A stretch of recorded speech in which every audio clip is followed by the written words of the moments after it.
listen, everyone, we have a very exciting series upon us. We're going to be talking about layoffs these next few episodes.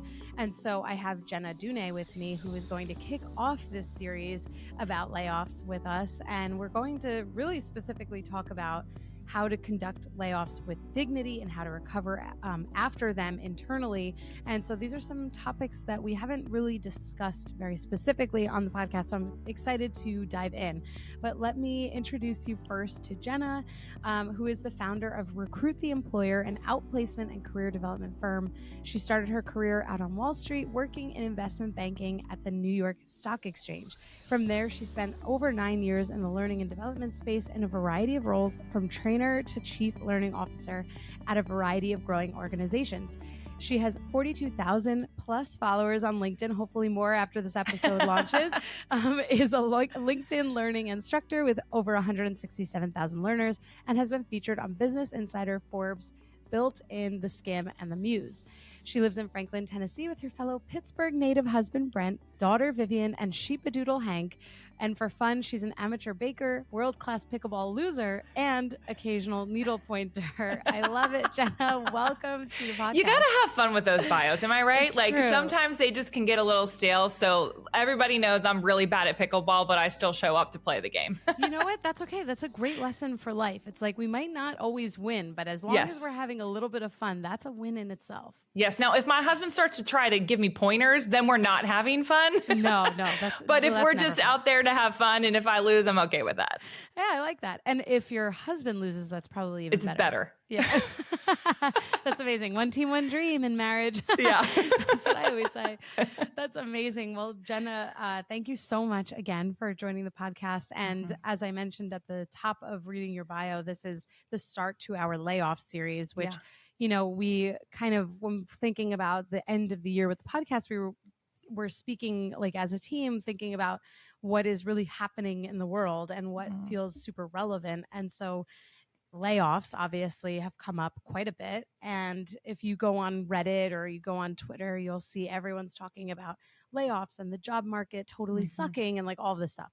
So that is why you are kicking off this series for us, because you are, as I would call it, kind of the chief dignity in layoff officer for me. Like you know, when we first started talking, you were sharing some insights that I thought were very untouched. Like there are things that you talk about and things that you do in your role that really, I think, help employers to look at layoffs differently. So why don't we start there?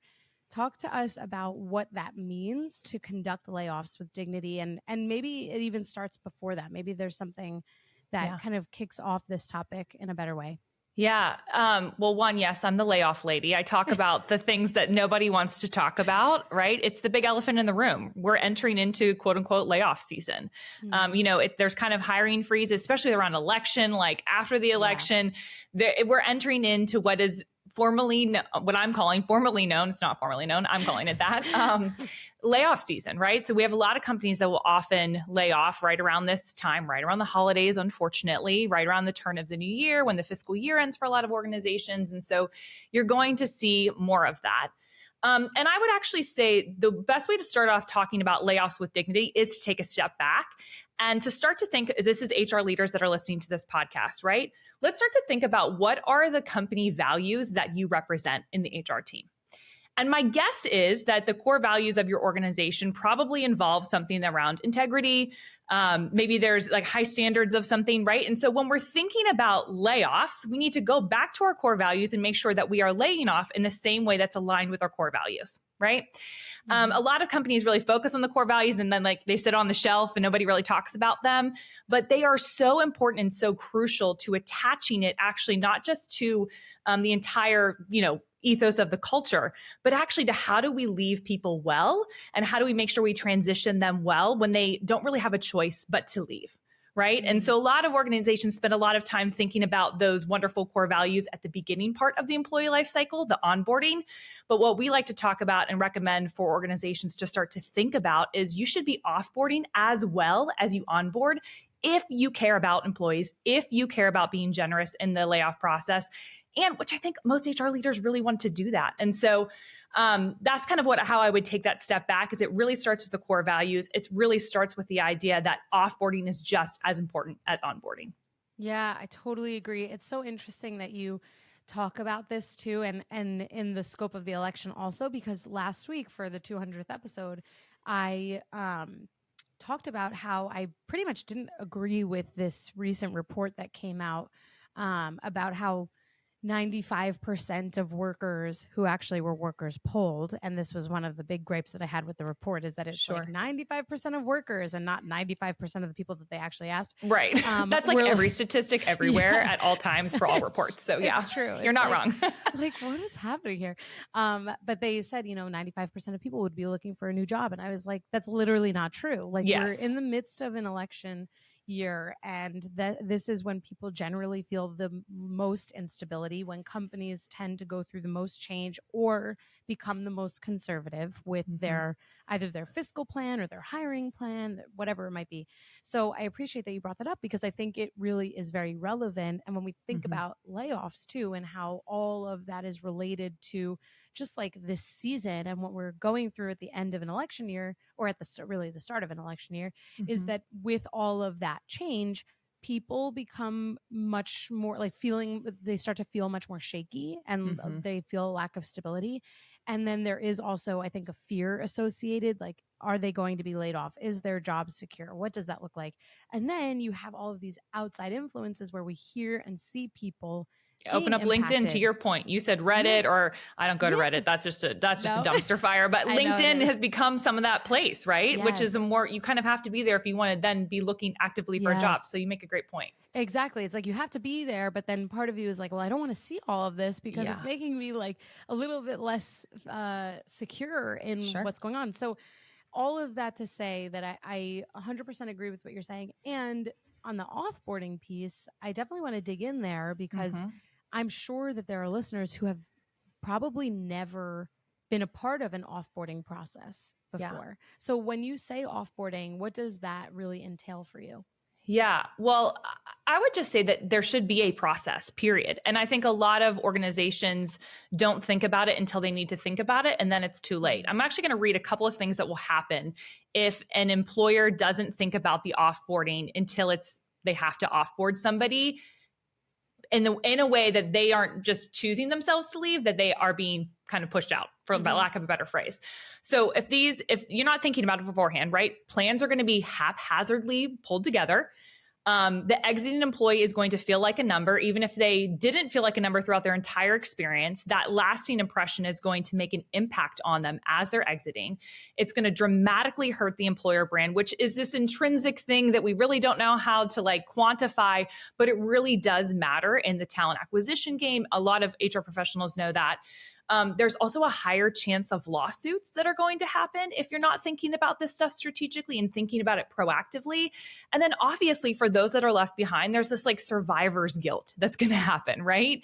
And so if it's not communicated effectively, if people don't feel as if they are truly given that soft landing, it's going to have ramifications, not just on the brand, not just on the organization, and obviously on those people that are getting let go, but for those that remain. That's a big thing that a lot of people don't talk about, the loss of productivity that happens. I mean, there's a lot of studies. There's actually just a piece that came out that talked about the cost of layoffs and productivity being one of the main things that's a huge issue, because if people don't feel like they're secure, to your point, they don't have trust in the organization. So there has to be a plan also to rebuild trust, not just, hey, we offboarded these people, hope they're fine, we're going to send them on their merry way. All right, let's just get back to business as normal. It doesn't really work like that.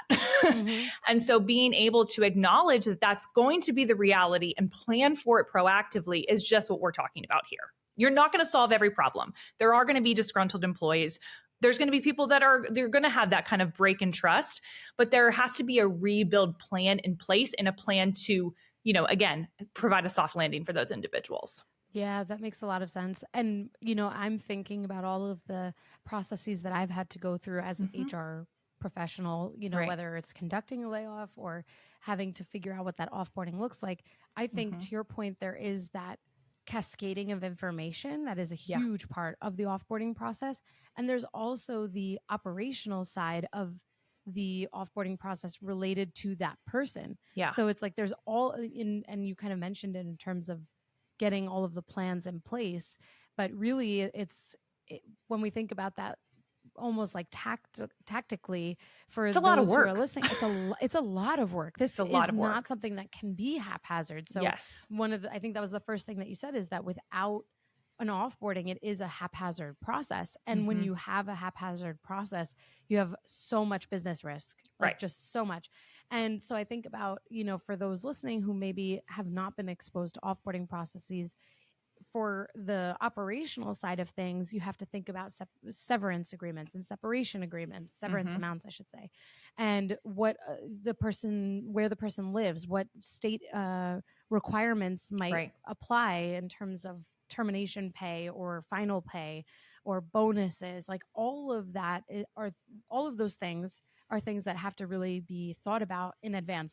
And I know that there are going to be people who are maybe not in HR or who are in HR and maybe are a little skeptical, who are going to think, oh, well, if you're planning so far ahead, like I should know. The person who's being laid off should know as far in advance versus being told that same day or that same week that is the end of the road for them.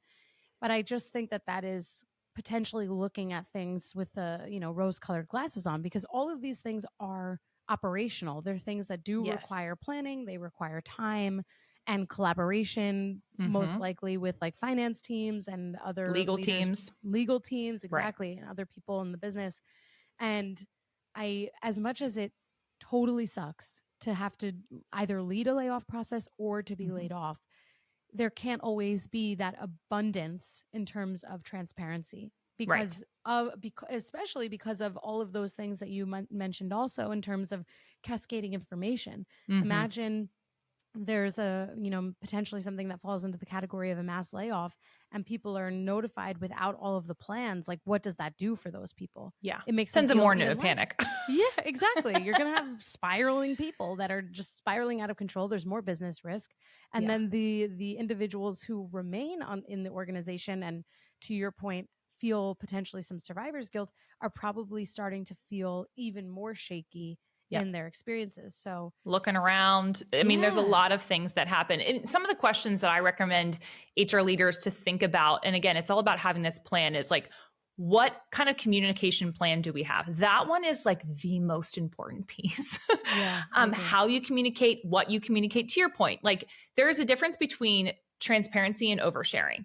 Like you can be transparent, but not overshare. And I definitely think there's a fine line, and it's often hard for leaders in general, not just HR leaders, to find that fine line. And honestly, it's a case by case basis. I can't tell you like, this is the perfect script for that. I wish I could tell you that. There isn't one. We've seen companies do it really great and some companies where it didn't land as well. And so how are we communicating to employees that are being, that are going through the layoff process? For those organizations, for those people that are going to be left behind, for the public, maybe shareholders, like how are we communicating this to the public, right? And then what is that severance going to look like? Are we going to offer outplacement? Obviously, we're biased because we're an outplacement firm. We really recommend that because it can provide that career transition services, just to provide them with that soft place to ask questions, because the job market has changed, the digital space, even in the last 5 years, it's changed so much. But also, like, what are we going to offer in terms of benefits? How are we going to rebuild trust? Like, what's our plan of action once that layoff is finalized and we have to proceed? Like, what are we going to do to rebuild trust? Because we're going to have to. It's not a matter of if, it's a matter of when you rebuild trust. So let's get a plan in place. Let's get some things in place to make sure that we're making those people that are left behind feel more secure. And if you have a lot of that stuff in place, when a layoff comes, what feels like fast, which it often does for some people, right? Maybe they, even for senior HR leaders, it's like, oh, we have to do this now. And if there's not a plan in place, having that contingency plan, it's just going to help you hit the ground running a little bit easier and make sure it's a little bit more smooth of a transition. Totally agree. And this is a huge mirror into leadership at an organization too. Correct. In terms of how information is cascaded, what that communication plan looks like.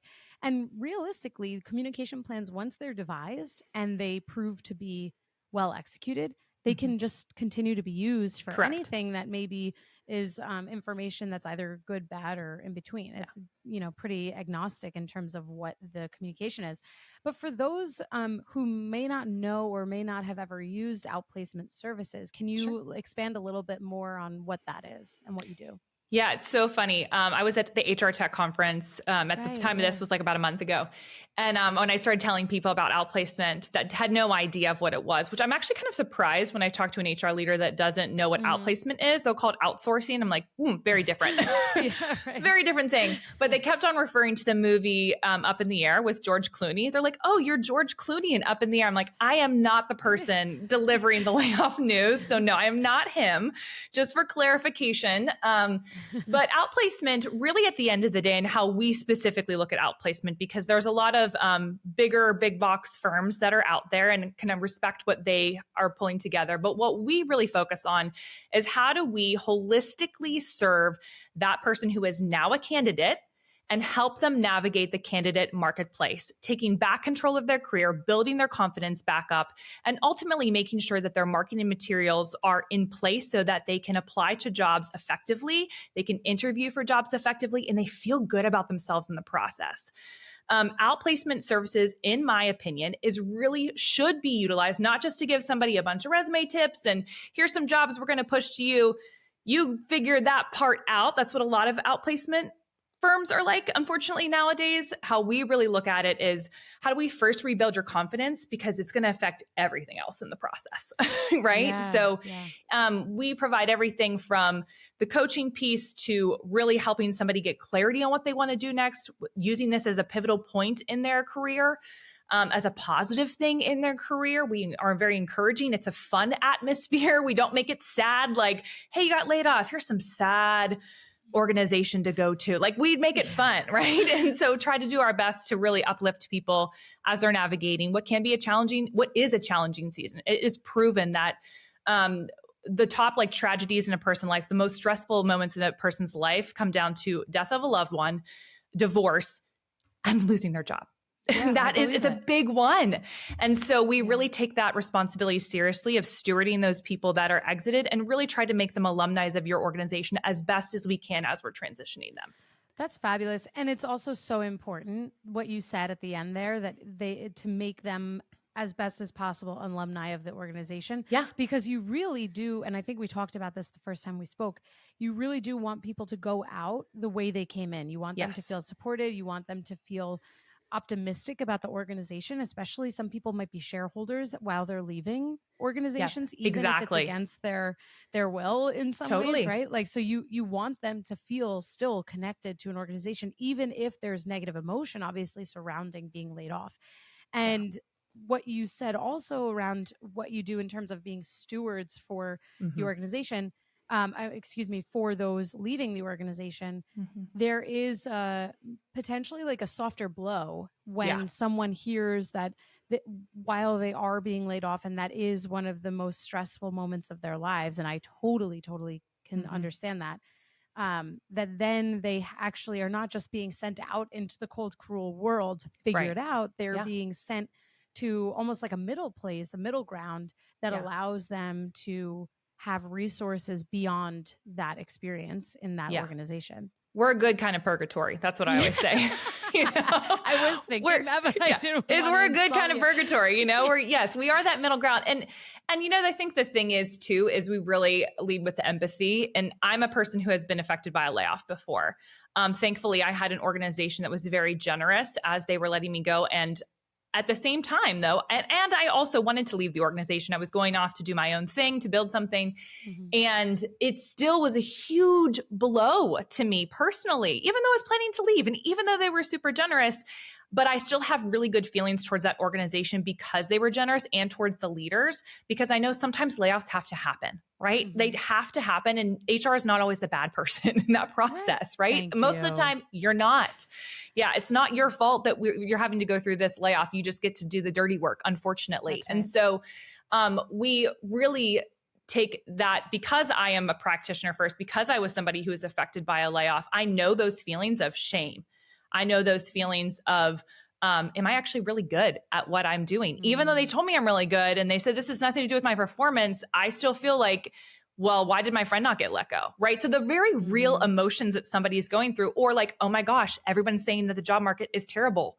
It's going to take me forever to find a job. Like those talk tracks really make a difference. And after doing practitioner work for over a decade of working with people one-on-one, those talk tracks really make a difference in somebody's ability to stay resilient through the process, which is necessary no matter what market we're in.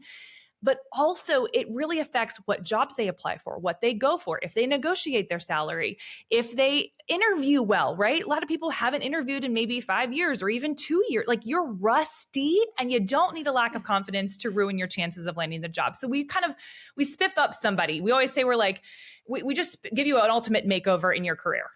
Yeah, I love that. It's really so true. I work with clients on resumes and career coaching, interview prep and stuff like that. And it comes up so often that people have, they could be at executive level and they haven't interviewed in like 15 years and they don't even know where to start. And their resumes haven't even been touched. And you're like, dusting off the cobwebs basically. And it's such a skill. And when you don't use that skill, it becomes a little rusty and you have to kind of like the Tin Man, oil up the joints so that you can get moving again. Yeah. Nobody utilizes that skill set. I utilize that skill set every day. So I'm used to it and it's easy peasy for me, right? If I had to find a job for whatever reason, I could find a job really quickly because I use those skills all the time.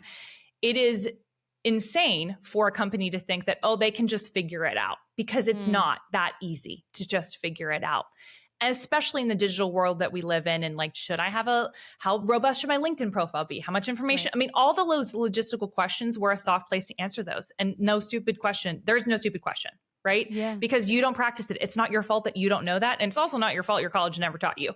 So like we, putting aside therein, but we really help make sure that person feels equipped, because it really does make a difference. So I would really encourage an HR leader to push for that. Within their the team that's involved with deciding what those packages look like. And I would also say that when choosing an outplacement provider, make sure that they really have one really great strategist or coaches that know what's up and that aren't antiquated with their strategies. There's a lot of firms out there that provide antiquated strategies, that there is some personalization involved, and that the person isn't just getting like shoved to the side, but they actually don't feel like a number. That outplacement firm actually makes them feel seen and known. Yeah, I can imagine that is extremely critical, considering they're going from such an impactful moment in their lives to then wanting to feel supported and seen and heard and all of those things. Don't just check a box. It's better for you to use that money. If you're just checking a box, use that money towards their severance, honestly. Right. But if you're really trying to be intentional with finding a provider that's going to make sure that they feel supported throughout, that is something that's worthy of investing in. Yeah. I'm glad you bring up this point too, because we've talked a lot about what it is like and the importance also of going through these layoff processes and making sure that they're really thoughtful and that that dignity is at the core of all of this.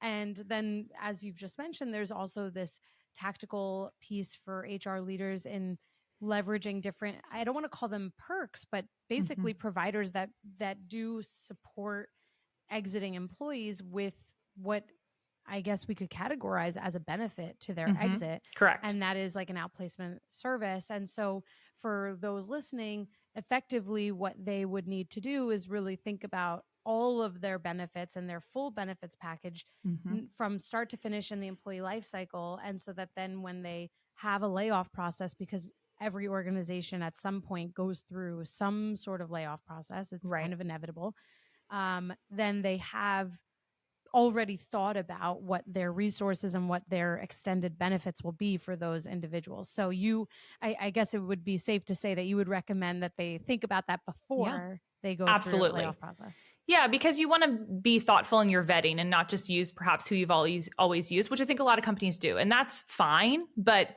I would use it as an encouragement to like reevaluate who your provider is and what they're really providing for those exiting employees. And are they truly making them alums of your organization, or are they just kind of giving them a bunch of resume tips and like sending them on their merry way? There's a difference, right? There's a difference in kind of thinking about the person in that way. Right. That totally makes sense. And I think just to kind of come back to one of the other things that we mentioned at the top of the podcast, which is what to do when the rest of the organization may feel survivor's guilt. How would you recommend leaders, whether they're in HR or not, navigate this common feeling amongst employees that are retained and remain in the organization? And what is the best way for kind of dealing with and approaching that situation?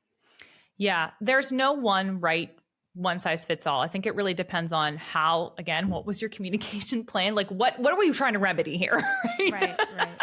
There's different levels of trust that we have to rebuild depending on how well it's planned out. But what I would say in general that I've seen work for organizations, and again, you're going to have some rockiness. It's going to happen. So there's no way to fully solve for it and be like, if we do these XYZ 3 things, then your organization is going to be fine. Everyone's going to be happy-go-lucky and you're going to lose no productivity. Like that is illogical and it's not human, right? We're in human resources. So that is not human because people have emotions. And so I think providing space for people to have those emotions, for having channels of communication up and down, for people to really, for the leaders to really be honest about their mistakes. It's kind of like parenting, right? So I have a daughter, she's 20 months old. I have another one on the way. And thank you. Yeah.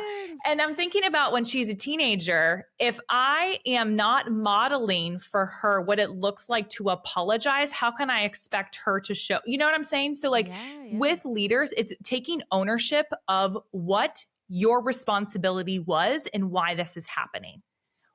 Because at the end of the day, even if economic climates, whatever, the people at the top still have some of that responsibility and should own that, be honest about that. A great example of somebody who did this was during 2020, and it was actually Airbnb. Now, I don't know how Airbnb has handled layoffs post that, but you know, people can have their opinions. But for this specific one, the leader wrote a really beautiful letter to the employees, wrote a really beautiful letter to the public and explained what he went wrong and where the leadership went wrong and what they're doing to kind of remedy that for the future.